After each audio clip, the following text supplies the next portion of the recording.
새벽빛 묵상 시편 139편 13절에서 24절. 옥스포드 대학의 두 교수, 무신론자 리차드 도킨스와 기독교인 존 레녹스가 토론을 벌인 적이 있습니다. 이기적인 유전자나 만들어진 신 같은 책으로 종교를 망상으로 치부했기 때문인데요. 도킨스에게 이렇게 그가 묻습니다. 의식이란 무엇입니까? 이렇게 물으니까 그가 잘 모르겠다고 하죠. 그러면 좀 더 쉬운 것부터 생각해 보자고 하면서 에너지는 무엇입니까? 라고 묻습니다. 그랬더니 그가 우리는 에너지를 측정할 수 있고 그 보존을 지배하는 방정식을 쓸 수 있습니다. 라고 대답합니다. 그러자 그는 제가 한 질문은 그게 아니었습니다.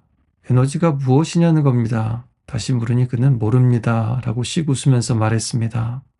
그리고 하나 더 묻습니다. 당신은 의식과 에너지라는 개념을 완전히 이해하지 못하면서도 왜 그것들을 믿습니까? 그 이유는 바로 그 개념들이 가진 설명의 힘 때문이 아닙니까?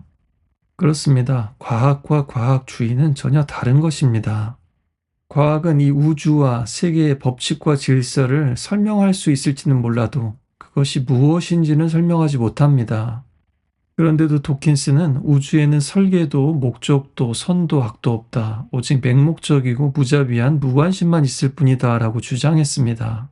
세계적인 과학자가 이런 주장을 했다라고 해서 이것이 과학적인 주장이 되는 것이 아닙니다. 이것은 여전히 그의 신념이고 주장일 뿐입니다. 유신론뿐만 아니라 무신론도 따라서 과학의 영역이 아니라 믿음의 영역에 있는 것입니다. 그래서 지금도 과학을 연구하면 연구할수록 오히려 더 하나님을 경외하게 되는 수많은 과학자들이 있습니다. 그리고 그들은 여전히 과학이 무엇에 대답할 수 없는지를 알고 있고 그것을 하나님 안에서 또 하나님의 말씀 안에서 찾았습니다. 오늘 이 시인처럼 말이죠. 주께서 내 내장을 지으셨고 어머니의 태에서부터 나를 만드셨습니다. 여기서 지으셨다는 말은 한 땀 한 땀 정성스럽게 수놓는다라는 뉘앙스가 있습니다.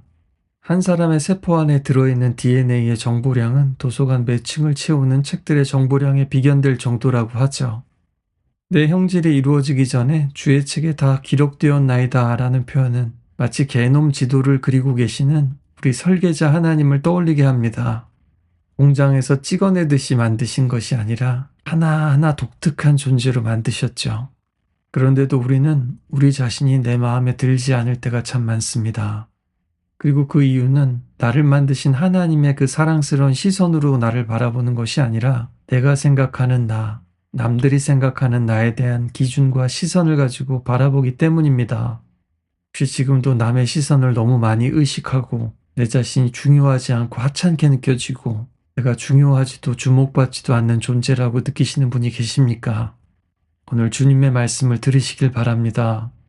내가 너를 아주 많이 생각한단다. 바닷가의 모래알보다도 더 많이. 이 사실이 우리에게 구원이 됩니다. 나를 향한 비난과 남들과의 비교, 끊임없는 죄책과 자책으로부터 우리는 날마다 건짐을 받아야만 합니다. 자녀를 향한 부모의 사랑을 자녀가 다 헤아릴 수 없듯이 이 시인도 자신을 향한 하나님의 생각을 다 헤아리지 못합니다. 그럼에도 하나님이 자신을 사랑하신다는 사실은 의심하지 않습니다. 하나님은 측량할 수 없는 지혜와 사랑으로 우리의 삶 가운데 함께 하십니다. 그것이 잘 느껴지고 실감나지 않는 분이 계시다면 바로 오늘 하나님 아버지를 부르고 찾아보시길 바랍니다. 19절부터는 시인의 어조가 갑자기 거칠어집니다. 악인들에 대한 미움과 분노를 표출합니다.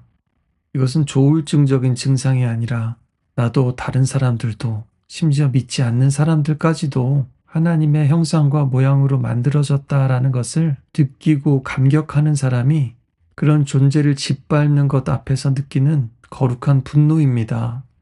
대신에 주의해야 합니다.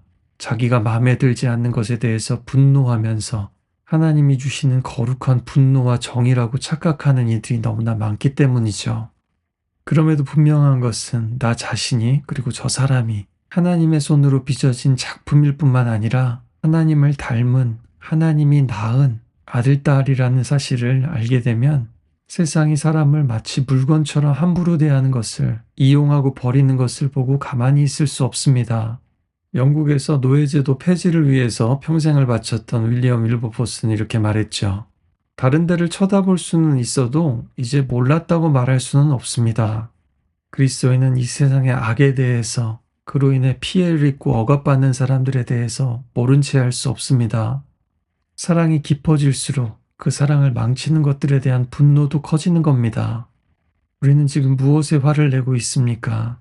사소한 것에 혹은 내 자존심이 상해서 화가 나 있습니까? 내가 원하는 대로 내 뜻대로 안 돼서 분노하고 있습니까?